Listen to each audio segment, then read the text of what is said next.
Hello guys, আমার ছোট্ট একটা মিনি ব্লগে সবাইকে ওয়েলকাম। আজকে আমরা স্ত্রী টুটা দেখতে চলে গিয়েছিলাম। তো আমাদের আগে থেকেই টিকিট কাটা ছিল, তো আমরা অনেকটা আগে চলে গিয়েছিলাম, তাই জন্য আমরা একটু বসেছিলাম। কিছু সময়ের মধ্যে শোটি স্টার্ট হতে চলেছিল, তাই আমরা সিনেমা হলে প্রবেশ করলাম।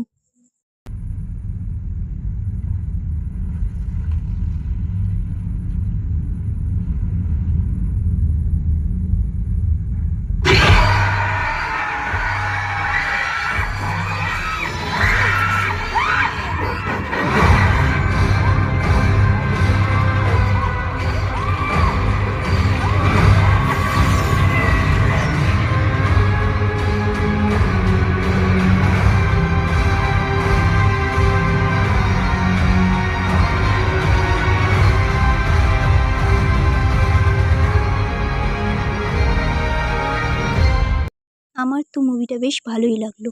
তোমরা দেখে এসে জানাও।